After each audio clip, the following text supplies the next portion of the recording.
پھر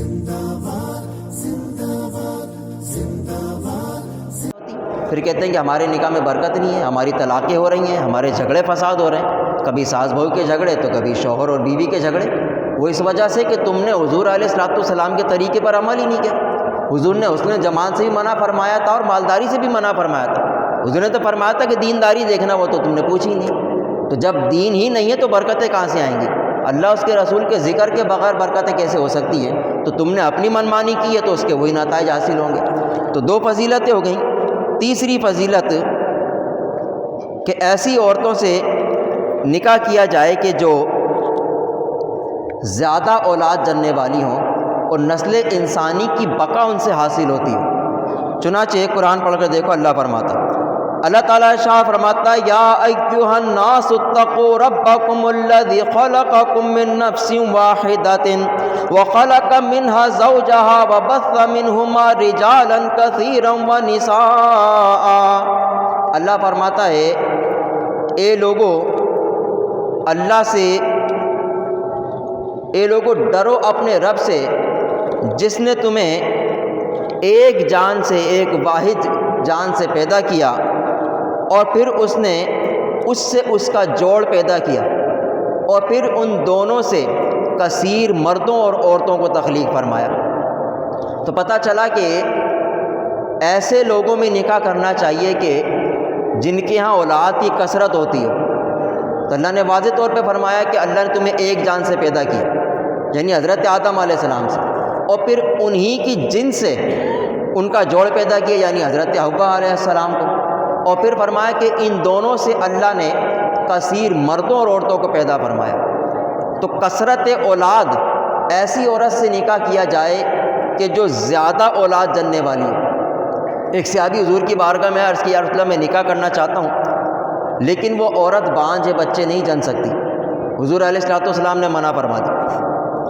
دوبارہ آ کے انہوں نے گزارش کی، حضور نے پھر منع فرمایا۔ پھر حضور کی بارگاہ میں عرض کیا، رسول اللہ میں نکاح کرنا چاہتا ہوں، حضور نے پھر منع فرما دی۔ حضور علیہ الصلوۃ والسلام نے فرمایا کہ تم ایسی عورت سے نکاح کرو جو بہت زیادہ محبت کرنے والی اور بہت زیادہ بچے جننے والی ہو۔ نبی پاک علیہ الصلوۃ والسلام نے فرمایا، اس لیے کہ کل بروز قیامت میں تمہاری کثرت تعداد پہ فخر کروں گا۔ 80 صفیں لگی ہوں گی میدان معاشر میں، جس میں سے 70 صفیں رسول اللہ کی امت کی ہوں گی۔ تو جس کی جتنی زیادہ اولاد ہوگی اس کو حضور علیہ الصلوۃ والسلام کا فخر زیادہ ملے گا۔ حضور علیہ الصلوۃ والسلام فخر فرمائیں گے اپنی امت پر۔ تو اس آیت سے پتہ چلا کہ نکاح کی فضیلت یہ ہے کہ ایسی عورت سے نکاح کیا جائے جو زیادہ بچے جننے والی ہے۔ ہمارے یہاں یہ بیماری بھی عام ہو گئی ہے کہ بچے دو ہی اچھے۔ بھائی ٹھیک ہے، یہ نعرہ بھی اچھا ہے، لیکن املاق کے خوف سے ایبارشنز کروا لینا اور زیادہ بچے نہ کرنا، یہ بھی اللہ کی ناراضگی کا سبب ہے۔ لہٰذا 2 بچے تو ہو جاتے ہیں لیکن پھر بھی مالی تنگی کا شکار ہوتے ہیں۔ وہ کہتے ہیں ہمارے 2 ہی بچے، پھر بھی ہمارا روزگار اور ہمارا گزارا نہیں ہو رہا، اس لیے کہ تم نے رب تعالیٰ کی مرضی کے مطابق نہیں کیا، تم نے اللہ کی ذات پہ توکل ہی نہیں کیا۔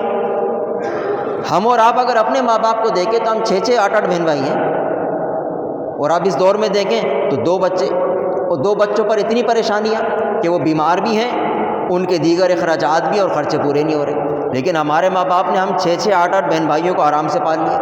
کیسے؟ اس لیے کہ ان کا بھروسہ اپنی ذات پہ نہیں تھا، اللہ کی ذات پر تھا کہ یہ بچے جس رب نے دیے ہیں وہی ان کا رزق فراہم کرے گا۔ لہٰذا انہوں نے بڑی اچھی تربیت کی ہماری اور آپ کی، ان کو کبھی کوئی مالی تنگی کا سامنا نہیں کرنا پڑا۔ 8 کیا 12 بچے بھی جو انہوں نے پالے، لیکن ہم سے تو 2 بچے نہیں پل رہے، اس لیے کہ ہم نے اللہ اور اس کے رسول کے احکامات کو ترک کرنا شروع کر دیا، اپنی منمانی کر رہے ہیں۔ لہٰذا ہمیں وہ برکتیں حاصل نہیں ہو رہی جو ہم سے پچھلے لوگوں کو حاصل ہوئی۔ چوتھی آیت نکاح کی فضیلت کے اندر اللہ تعالیٰ ارشاد فرماتا ہے، یہ نکاح ایسی شے ہے کہ جو مرد اور عورت میں محبت اور رحمت کو قائم کر دیتی ہے۔ چنانچہ قرآن پڑھ کر دیکھو، اللہ فرماتا ہے، اللہ تعالیٰ ارشاد فرماتا، وَمِنْ آيَاتِهِ أَنْ خَلَقَ لَكُم مِّنْ أَنفُسِكُمْ أَزْوَاجًا لِتَسْكُنُوا إِلَيْهَا وَجَعَلَ بَيْنَكُم مَّوَدَّةً وَرَحْمَةً۔ اللہ فرماتا ہے کہ اور اس کی نشانیوں میں سے ہے کہ اس نے تمہاری جنس میں سے تمہارے لیے تمہارے جوڑ کو تخلیق کیا، تمہاری بیویوں کو تخلیق کیا، تاکہ ان کی طرف تم سکون حاصل کرو، اور اللہ نے ان دونوں کے درمیان محبت، مودت اور رحمت کو قائم فرما دیا۔ تو اللہ نے مرد اور عورت کے درمیان مودت، یہ محبت سے آگے بڑھ کر ایک رتبہ ہوتا ہے محبت کا، جب محبت دونوں جانب سے ہو تو مودت کہلاتی ہے۔ تو اللہ فرما رہا ہے کہ ہم نے مودت قائم کی ہے، صرف محبت نہیں ہے، ایسا نہیں کہ ایک محبت کر رہا اور دوسرا نہیں کر رہا، کہا دونوں کے درمیان مودت ہوتی ہے، دونوں ایک دوسرے سے محبت کرتے ہیں، اور رحمت بھی ہوتی ہے، یہ وجہ کہ ایک دوسرے کی عزت اور وقار کا خیال رکھتے ہیں۔ تو فرمایا کہ تمہارے نفس میں سے، تمہاری جان سے تمہارے جوڑ کو پیدا کیا، اور پھر تم دونوں کے درمیان مودت کو، رحمت کو قائم فرما دیا۔